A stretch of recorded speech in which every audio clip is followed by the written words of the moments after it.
Hello and welcome back to another episode of They Don't Teach Us in Law School. I'm your host, Charlie Mann of law firm Alchemy and Red Kraken Creative. And my guest today is part of apparently an ongoing series of I swear I had them on the show before, but I definitely didn't. And I'm really excited to talk with him. He has been putting on a fantastic event the past couple of years through his digital marketing company, 10 Golden Rules. He's worked with several of my clients. I have people who I've worked with who have been able to have him do LSA management, website work, etc. A really impressive individual who has been making a lot of waves in the legal marketing community writ large over the last several years. So Jay Berkowitz, great to have you on the show. Thanks for having me, Charlie. I'm happy to be here and happy I got off that. I thought I was on the show list. You know what? At some point, I'll need an official diagnosis for whatever memory lapse this is, but I'm grateful to have you here. So, Jay, you have the question. What's the one thing they don't teach you in law school? The one thing they don't teach you in law school is how to build your personal brand. Okay. And that starts at an individual level and it goes right up to the firm size. Okay, so let's dig into that. Personal brand, when you use that phrase, I think different people have different ideas of what it is. So when you use it, what does that look like? Well, I think the first place you start is figuring out who you are and what differentiates you. And I went through an exercise myself. Had these great jobs. I worked for McDonald's and Coca-Cola, and I was at a .com called eDiets, and we got that company to $60 million in revenue. But Wow. I was kind of hitting this marketing glass ceiling, I called it, where, the financial guy or the sales guy was always getting the COO job or the right hand to the COO, to the CEOs. And so I went through this exercise where I had to figure out my personal brand. And the first time I saw someone mention that term was at a presentation. And he said, think of yourself like you're the brand manager. And I had been a brand manager at Coca-Cola. I'd worked on brands on the ad agency side. And what have you done to update your resume? What's the new, shiny cleaning crystals that you've added to your, your own personal selling suite? And so I went through that exercise and I said I was unique because I was a marketer and I understood digital marketing. I was strategic and understood digital. And then I came up with my brand, which is the 10 Golden Rules, and wrote a book and a presentation and spoke once, and then all the rest is history. And my company was formed 23 years ago. So Wow. First things first is figure out, who you are, what differentiates you. And there's riches in the niches. And like for our company, when we decided we do internet marketing for law firms 6 years ago and only law firms, because we'd worked with law firms for many, many years. But we've kind of tripled our business since we got very focused. So I think as an individual, figure out who you are, and as a company, figure out who you are and get that brand message honed in. And then the second step is just delivering that consistently across all your different media. So for you, when you went through that discovery of personal brand, you mentioned, yes, you're a digital marketer. Were there other aspects of like personality, hobbies, et cetera, that were also used in it? I think for me, like the personality and hobbies is to me is more like the flavor, right? Gotcha. So I But think that helps define it, that idea of like difference between personal brand and the flavor of it. yeah, and again, I struggle a little bit, and a lot of people do, between when you put yourself out there, can you put yourself out there as Jay Berkowitz or as 10 Golden Rules or both? And I think, you and I are in maybe the enviable position that we can pretty conveniently do both. Although you just added a second brand in your introduction, and congratulations. I've seen the marketing for the second brand. But the convenient thing for me for the last 23 years is Jay Berkowitz and 10 Golden Rules have been pretty much synonymous. Yeah. If you're an attorney at a larger firm, you want to carve out that personal brand identity. You want to build your network and all the things we can talk about. But it's a little less clear. But I think you want to. I still think you want to do both. Like if you're, Jay Berkowitz at Man and Man and Man law firm, you want to build your personal brand as a excellent, litigator at Man and Man and Man law firm. And then if you move, you've built your personal brand, you've built your network, people are aware you're creating some content on LinkedIn or all your social media, video, etc. But you want to start building your personal brand, maybe even more so if you're at a firm, because most attorneys have to bring in revenue. And by the way, one thing I learned when I started my business, you got to learn how to sell. Turns out. Yeah. In developing that personal brand, you mentioned the intertwining between personal brand and kind of the company brand. I think for a lot of law firms, there's an eagerness to develop some of the personal brand, even for the law firm owner, but the company doesn't always necessarily follow in the adoption of that type of brand. I'm curious, do you see that reflected as well? Yeah, I mean, sometimes it's a struggle, the bigger the firm. And, certainly when you get into the financial space, like those guys can't do anything without getting approvals. But That's obviously, if you're at a big firm, everything's going to have to be approved. But I think you can start with the most simple guidance, which I give everyone on either, a small startup, like your new startup, or an individual at a big firm who's trying to carve out their personal brand. And one of the simplest things I say to everybody is just answer questions. And you can simply do that by answering questions on video is great. Just a blog post or even just a LinkedIn post is fantastic. But if in the most simple format, you answered a question that you get asked all the time, every week, once a week. So, a nice long LinkedIn post about a question that you get asked all the time, or something changes in the tax code or the regional personal injury laws. Answer that question. And that's a great place to start. And that's actually the foundation for what we do for law firms at 10 Golden Rules is we ask the attorneys to answer questions they get asked all the time on video. And then we put that video on YouTube, search engine optimize it, add it to the website as a blog post, write a blog post about the video with the question and answer, because then it's great for SEO because people are asking that question of Google or ChatGPT or whatever, and you're now search engine optimizing it with YouTube and with the website. And then we also use that same content on all the social media.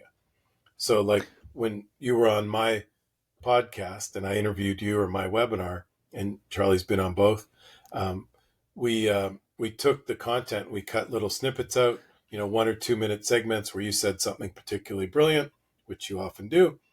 And then those all went on our company LinkedIn and my personal LinkedIn. Yeah. And so I'm doing that very, very consistently, putting out great content, and LinkedIn, personal LinkedIn. So we start with YouTube. The podcast and the webinars are optimized on YouTube. They go on our blog. So they're on our website for SEO purposes. Then they go in LinkedIn, Twitter, Instagram, the whole Facebook, the whole social suite. And it's relatively simple, right? You and I just have to create the content, and then we call it cascading. Someone on our team can do that, and we don't need to spend the time doing. That actually brings up something really interesting, Jay, that I hadn't thought of before now, but it relates to the personal brand discussion, which is within the idea of a personal brand. Like you have your podcast, you have your webinar, you do a great job of inviting people into your spaces, which in turn means that you're making room for a lot of other personal brands in that space. I think there are some people who maybe jealously guard the space. How do you make that integration between what you're doing for your personal brand while also making space for others? I'm not sure if I understand the question, but I'll give you one little interesting snippet. I bet if you Google Charley Mann, lawyer marketing, or even just Charley Mann, our podcast and our webinar does phenomenally well on SEO. So we're definitely building everybody else's personal brands. But are you talking about the balance between like how much is about me on my podcast and how much is about you, the guest? Well, no, I think that you were onto something there with the idea that, okay, so someone searches for Charley and they see a 10 Golden Rules video. And part of the larger company brand is you invite a lot of people in. And now Jay has associations with a lot of people. And it's good for what you kind of teased earlier, the idea of building out a network that becomes an extension of your brand overall. Yeah, as a matter of fact, I just did the search because I had to. And your website and your LinkedIn, and then the third thing that came up was 3 videos, and our video was number 1. So I ranked number 3 for your name, or you and I together. But you know what? One of the things about creating content and answering questions and doing it on a consistent basis is that it's incredibly powerful as it accumulates over time. Yeah. And a lot of people say, like, what's the secret to, getting a lot of leads and getting a lot of inbound? And I say, well, the secret is my 5-year overnight success story. And what does that look like? And what I've done is I've done a webinar every month, a podcast every week since we picked the legal niche. So 10 Golden Rules only does internet marketing for law firms. We've been doing a webinar every month, SEO for lawyers, pay-per-click for lawyers. Charley shared his incredible 6-figure roadmap referral playbook. Referral playbook. And so every month we get, one of the smartest people that I come across in my networking or at conferences. I literally went up to Charley after he presented at Great Legal Marketing and asked if he'd come on the webinar and the podcast. I remember. And so I curate really fantastic content and put it out very consistently on a calendar. And then added the other layers over the years that we talked about, which is, taking the snippets and putting it in social media and doing reels and Instagram format and the different YouTube clips and things like that. And you can see I don't do that stuff because I can't even explain exactly what it is my team does. That's what a good team's for. That's why you hire good vendors. It's incredibly powerful because people now are saying they see me all the time. Yeah. And I'm so blessed now that I go to a conference, like I was at a big legal conference a couple of weeks ago, and everyone's like, oh yeah, I've seen your stuff. Or they come up, oh Jay, I listened to your podcast. I watch your webinars. And we get phone calls where people are like, oh, I listened to every podcast you did this year.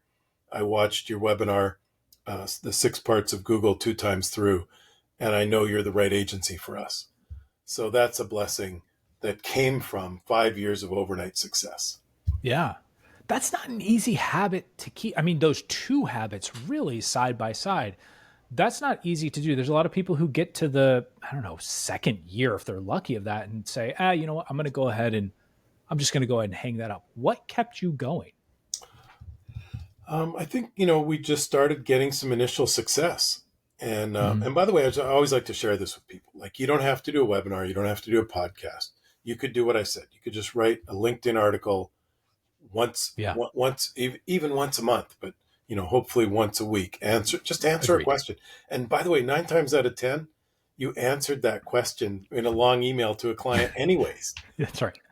Copy and paste it, throw it in ChatGPT and tell ChatGPT to take change the scenario from, a personal injury lawyer to a bankruptcy lawyer and put it out as a blog post or a LinkedIn article. And then you can always find a great twin turn. You know what a twin turn is, right? I don't. I've never heard Twitter that before. intern.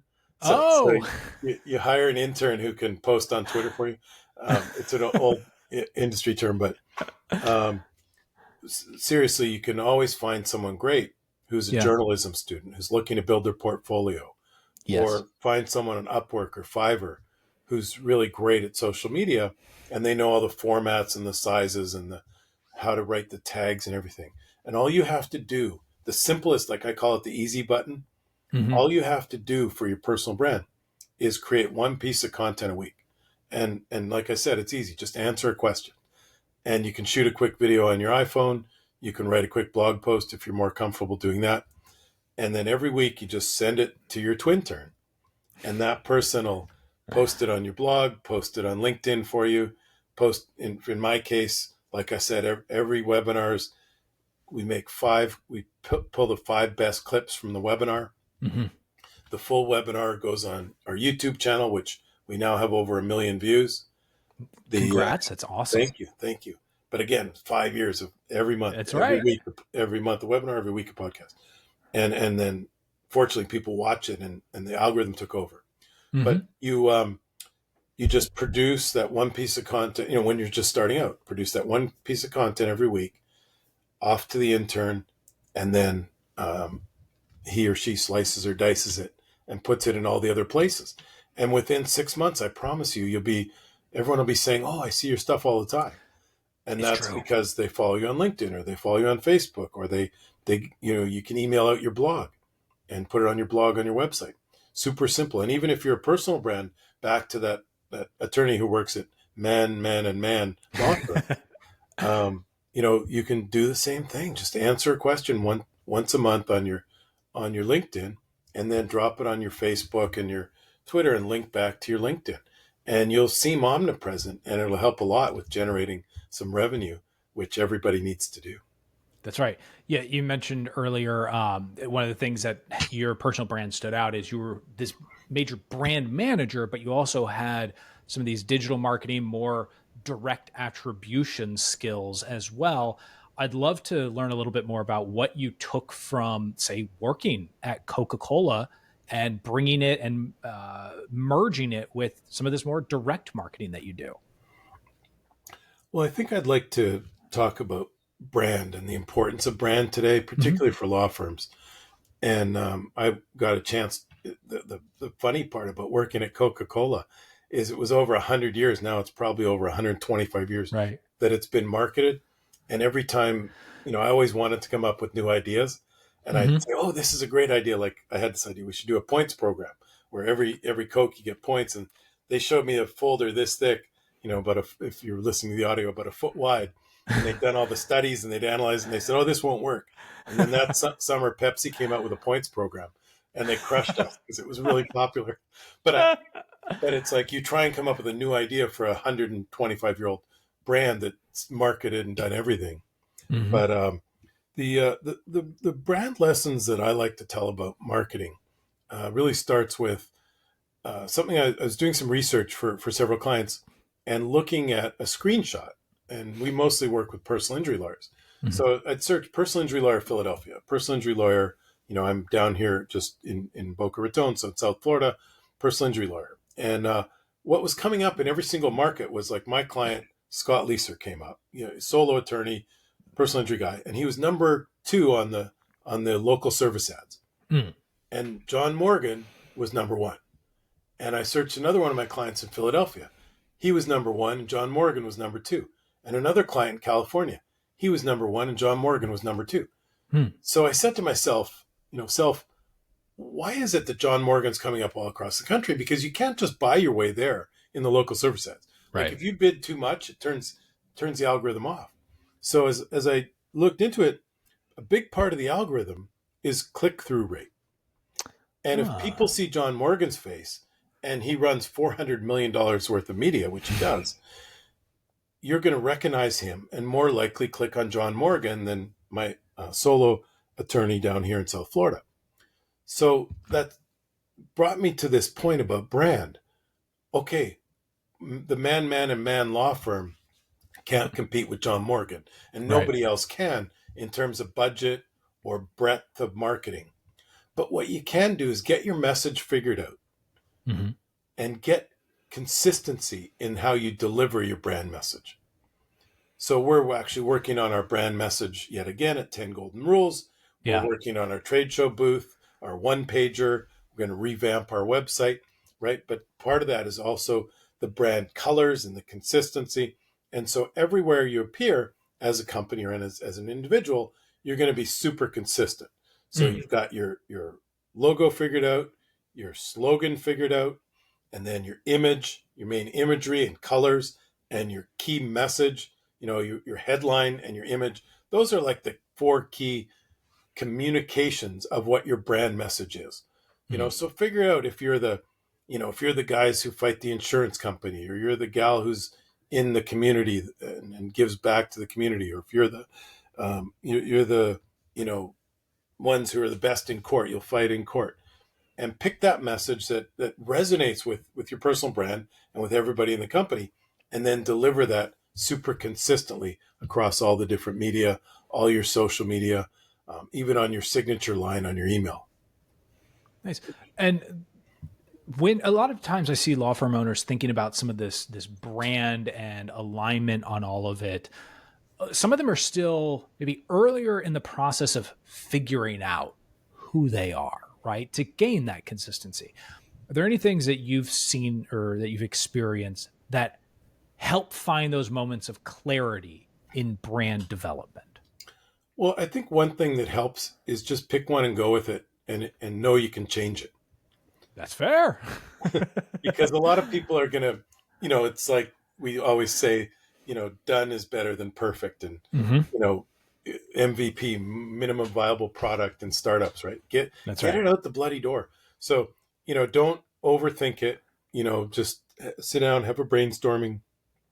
If you can, I can refer some branding consultants if you want. We're working with a great one right now named Rose Moran, and she's working on our stuff and working with a couple of clients. And you probably met her at our conference at TGR Live. She's amazing. And so they'll help you figure out a message, and just don't get too hung up that it's perfect or that you might move into some other practice areas down the road. The biggest hiccup, I would say, for some firms is a lot of times, like I joked about man, and man. But like if you started a business with your dad and your brother, dad might be like mass torts and you like personal injury and your brother likes criminal. That's the only part that's a teeny bit tricky. But then, then you got to figure out, okay, who are you? You're the man family that cares or something.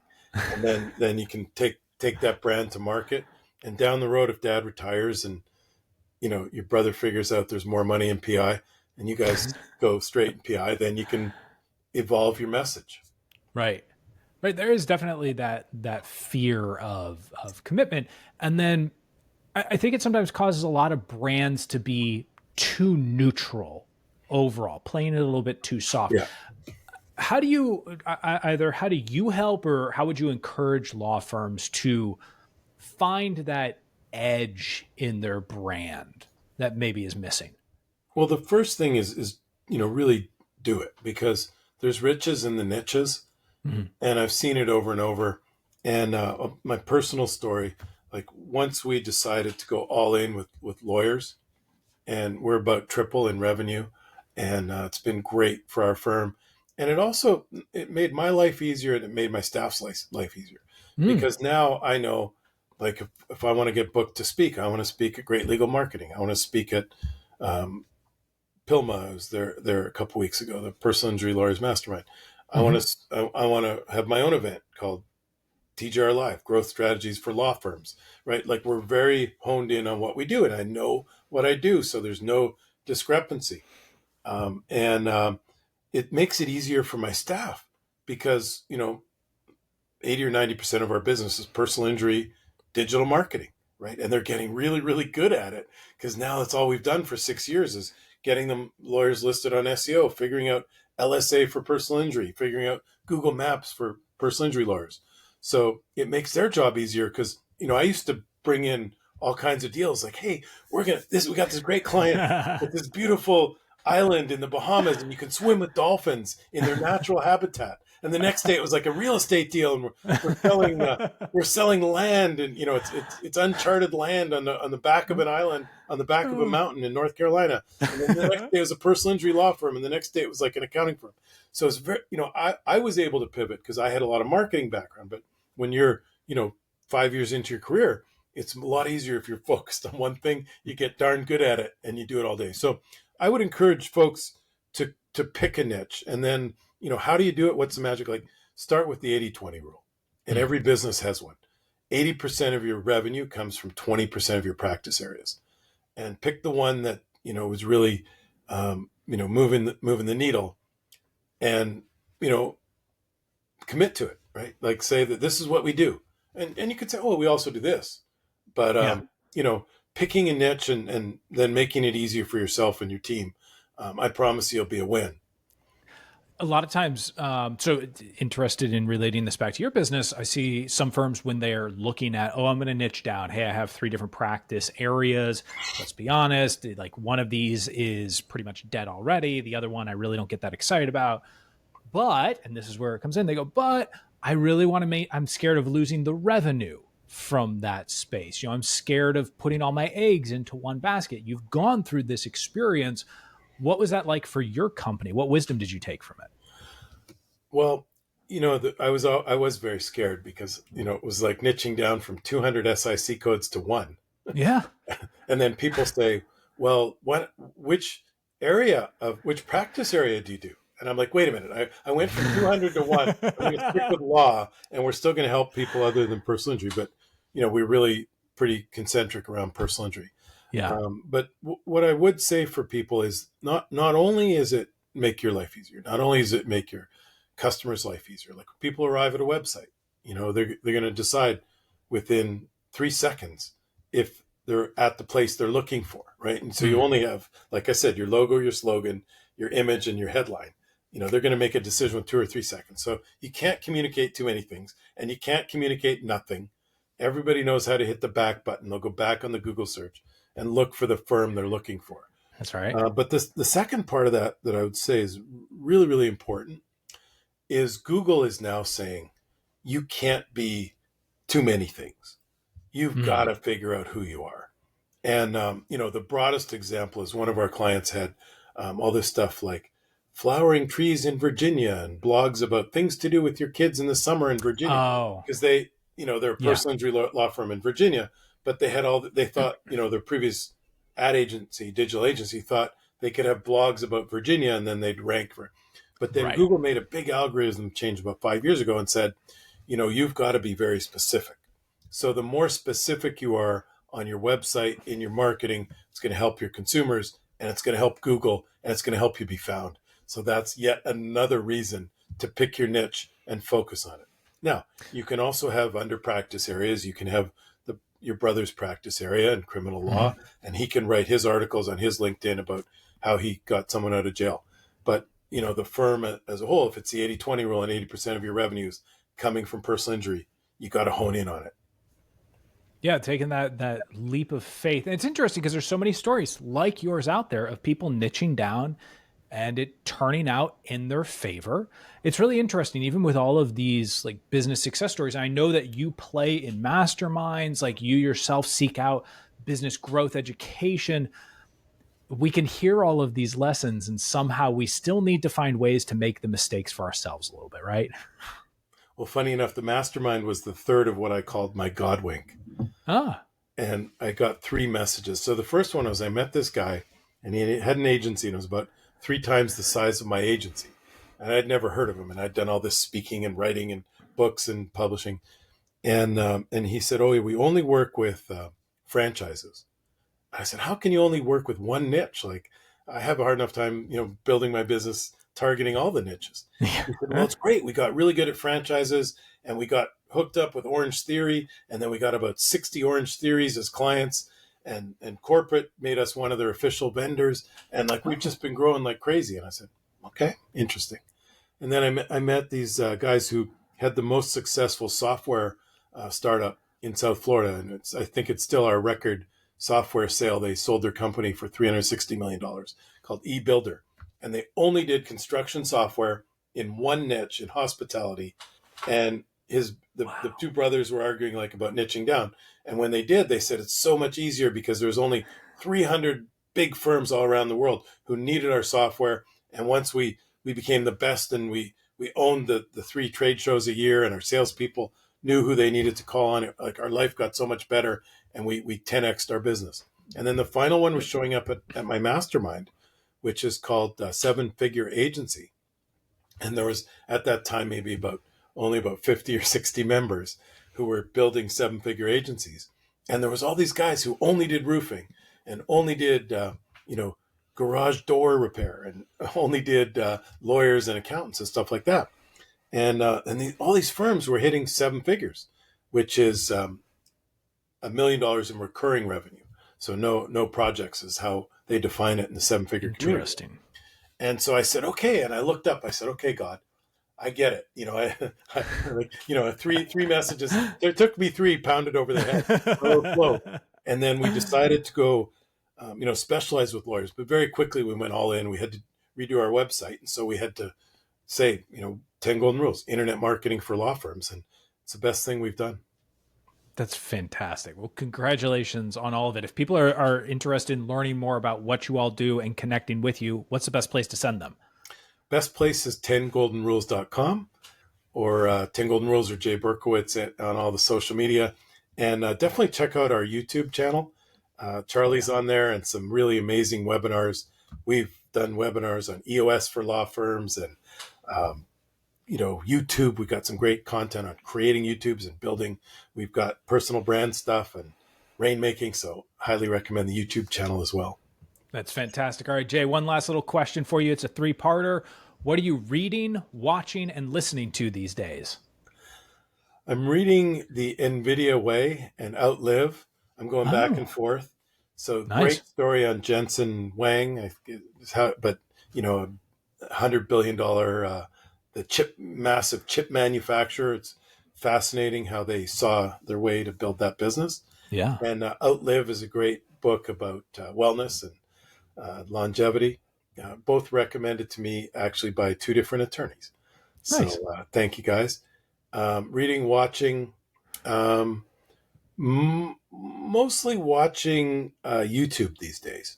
As a matter of fact, my last presentation, I talked about the 3 hottest trends for legal growth strategies and marketing. And the first one was AI, of course. The second one was branding, and the third one was YouTube. Because I think, and I checked the numbers, I mean, YouTube's absolutely on fire. And basically what YouTube did is they TikToked themselves. So you used to see YouTubes of people that you followed, but then they started showing you YouTubes of things that you would be interested in. Right. So I see all kinds of stuff about legal, all kinds of stuff about marketing, about running your business, and the Winnipeg Jets or hockey. Because that's pretty much all I'm all about. So reading, watching, and is the third one listening? Listening, yep. So podcasts, love Charley's podcasts, 4 or 5 internet marketing podcasts. Love the All In podcast. Those guys just keep nailing it. If you haven't seen that one, it's Jason Calacanis, who ironically was on the 10 Golden Rules of Internet Marketing podcast before he had a podcast. Now has the biggest podcast in the world. Jason was doing a search startup when we interviewed him many years ago. And that podcast is amazing. They just had Sundar Pichai, I hope I got his name right, the CEO of Google, talking about Google's AI product and how they're going to monetize it. And by the way, they're going to have to monetize it because it's really expensive to run AI. And ChatGPT is going to have ads coming soon, I promise you. Because it's billions of dollars, trillions of dollars. Matter of fact, I learned on that podcast, we're going to have to double the energy output of the United States to accommodate AI. Wow. So if you can imagine that task, like all the energy that we produce in the United States, we're going to have to double it to meet the demands of AI. Holy so that's smokes. going to be really expensive. And so you're going to see ads on your ChatGPT soon. There's my No kidding. Well, Jay, I appreciate your time, wisdom, and insights here. As always, it's good to talk with you, my friend. Awesome. Thanks. This was lots of fun. And we'll see you all in the next episode of They Don't Teach Us in Law School.